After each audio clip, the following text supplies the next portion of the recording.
The big question that we're seeking to address today is, what is evil? Evil is something that the Bible takes very seriously. In our English translations of the Bible, the word evil appears 430 times, including 97 appearances in the New Testament. And the reason why the word evil is a heavy presence on the pages of the Bible is because the reality of evil is a heavy presence in this world. The evil of cruelty and pain and hardship are very real indeed. Campaigns such as Me Too and Black Lives Matter represent the overflowing anger felt by just some of those for whom the daily reality of life is to be on the receiving end of continual injustice, unfairness, and prejudice. To see evil at work in the world, we never need to read the history books. The very same ingredients that led in the past to countless genocides and acts of brutality and the slaughter of countless innocent people are writ large in today's news. So the reality of the worst kinds of evil is a hard fact. And yet, thankfully, the presence of evil is very far from the whole story. In our English translations of the Bible, the word love appears much more than the word evil. The word love appears 686 times, including 261 appearances in the New Testament. I think the New Testament has the balance about right. It mentions evil just less than 100 times, but love more than 250 times. In our reading from Ephesians 6, the Apostle Paul famously speaks of a battle raging with all that is loving and good and right and life-affirming, fighting against all that is evil and hateful and wrong and life-denying. But again, the proper perspective is that ultimately, the Bible tells us love wins. Love may at times appear to be weak and fragile, but it is not, and it cannot be defeated by evil. As Godfrey Birtle puts it in his song Outrageous Grace, there is a lot of pain, but a lot more healing. There is a lot of trouble, but there is a lot more peace. There is a lot of hate, but there is a lot more loving. There's a lot of sin, but a lot more grace. It is this firm belief that love will ultimately win that gives the Apostle Paul the confidence in Romans 12, verse 21, to command us, do not be overcome by evil, but overcome evil with good. So what is evil? There are two main New Testament Greek words that translate into English as evil.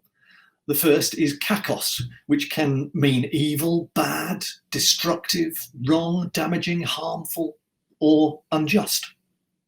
So Matthew 6:34 records that Jesus said, do not worry about tomorrow, for tomorrow will worry about itself. Each day has enough kakos, enough evil, trouble, injustice of its own. The basic message of Jesus here is that whilst each day will bring us different forms of evil and trouble and injustice, God will help us to deal with whatever bad things come up. The second Greek word translated as evil is poneros, which can mean evil, wicked, and bad, but can also mean being sick or being in a poor condition. So Matthew 6, verse 13 records how Jesus taught his disciples to pray. And lead us not into temptation, but deliver us from poneros. Deliver us from evil, wickedness, sickness. Both words are used either to express that something is bad because it has shortcomings or is in some way not good, or to express that a person or a thought is ethically negative or destructive in character. So these New Testament words that we read as evil cover a far wider spectrum of things than perhaps we would usually label as evil, but certainly include that extreme end. They cover everything and anything that is either directly opposed to God or is opposed to God's good purposes for the whole of creation, God's good purposes for human society, God's good purposes for individual people. As we saw a few weeks ago when we looked at the question of suffering, theologians distinguish between natural evil, which refers to bad things that arise in nature, such as famine and flood and disease, and moral evil, which refers to the bad acts of human beings, such as murder, stealing, and inequality. So what is the source of this moral evil? Ultimately, moral evil is an abuse of the free will that God has given each of us. And its possibility arises wherever human beings are presented with the option to choose between good and evil. The option to do evil, to do wrong, is called temptation. So right at the start of the Bible, Genesis 3, we have the story of Adam and Eve being tempted to do what God has plainly told them not to do. Doing the wrong thing is presented to them as a really attractive option. And of their own free will, they choose to do the wrong thing. Then Matthew 4, Mark 1, Luke 4, each record how before he started his earthly ministry, Jesus was also tempted to think about doing the wrong thing. In Jesus' case, 3 times, doing the wrong thing is presented as an attractive option. But unlike Adam and Eve, of his own free will, Jesus chooses not to do the wrong thing. As Hebrews 4 verse 15 puts it, Jesus is able to empathize with us in our weakness because he's been tempted in every way just as we are. Yet he did not sin. And Jesus teaches us to ask for God's help in this area by praying, lead us not into temptation, but deliver us from evil. So where does all this temptation come from? The Bible points to 3 sources of temptation, which are often referred to as the world, the flesh, and the devil. The many generations who were baptized according to the rite of the Book of Common Prayer were asked directly, "Dost thou renounce the devil and all his works, the vain pomp and glory of this world, with all covetous desires of the same, and the carnal desires of the flesh, so that thou will not follow or be led by them?" Let's think about the devil first. Many modern minds struggle with the idea of an angelic being called the devil, but the Bible clearly talks about such a being. The New Testament refers to this tempter of humanity by different names. He's called the diabolos, which means the devil, the slanderer, the liar. He's called the diabolo, which means the one who brings accusations and charges with hostile intent. He is called Satanus, which means the adversary. In various passages, he's referred to as the enemy, the evil one, the prince of this world, Beelzebub. So what are we in our skeptical 21st century to make of the devil and all his angels? In the preface to his wonderful book, The Screwtape Letters, C.S. Lewis says this: "There are 2 equal and opposite errors into which our race can fall about the devils. One is to disbelieve in their existence. The other is to believe and feel an excessive and unhealthy interest in them. They, by themselves, are equally pleased with both errors. and hail a materialist or a magician with the same delight. Whilst I do agree with that assessment, I do so with a great deal of apprehension, because there are many examples of terrible spiritual abuse caused by overzealous Christians who see evil spirits everywhere.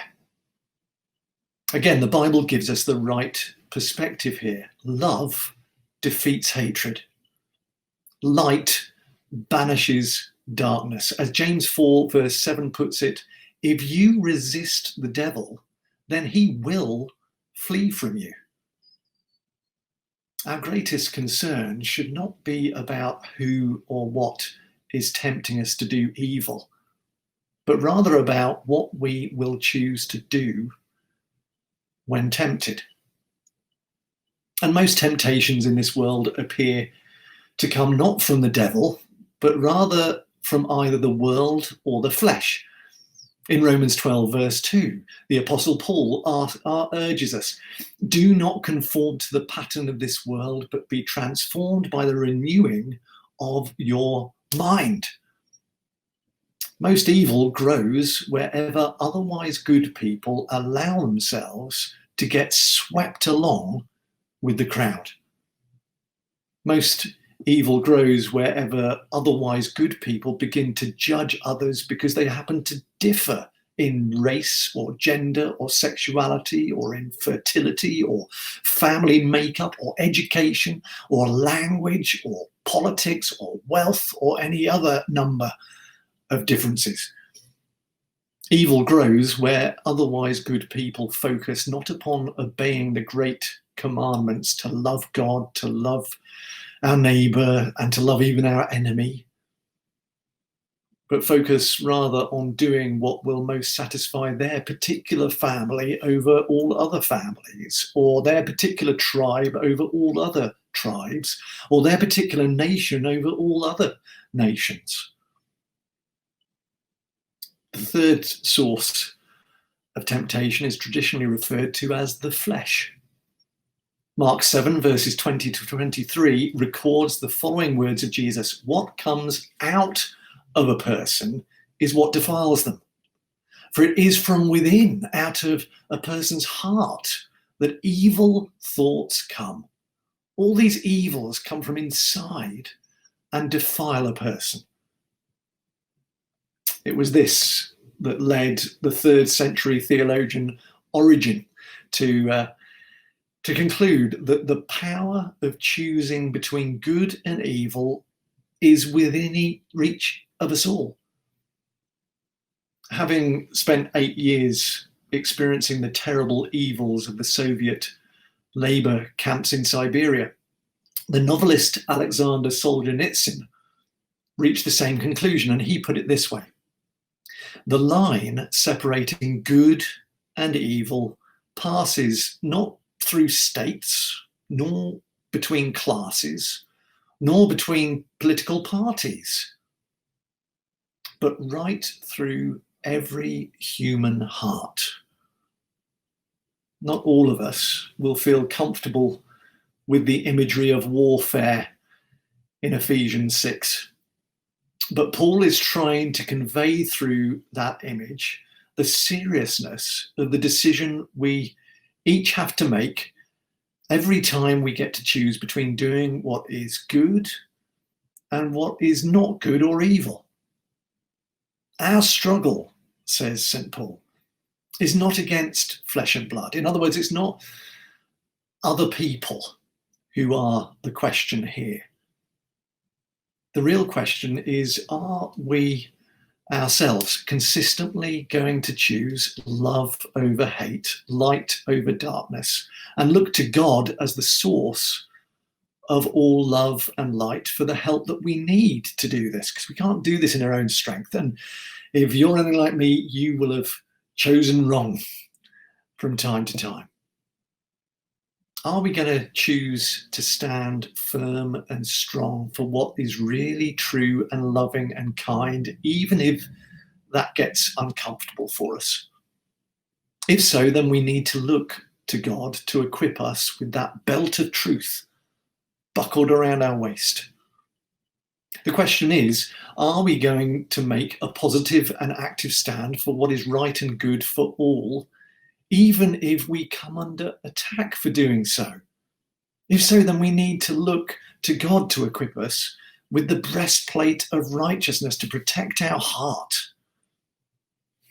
The question is, are we ready and prepared to go into this mixed up and messy world to communicate with those who we are called to love the good news of peace, even when some will view us as the enemy as a result of that? If so, then we need to look to God to fit our feet with the readiness that comes from the gospel of peace.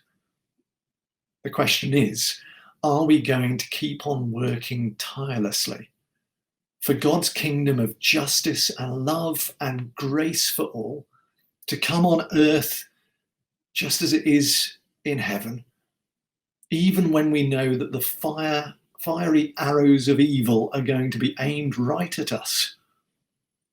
If so, then we need to look to God to equip us with the shield of faith so that these arrows cannot touch us.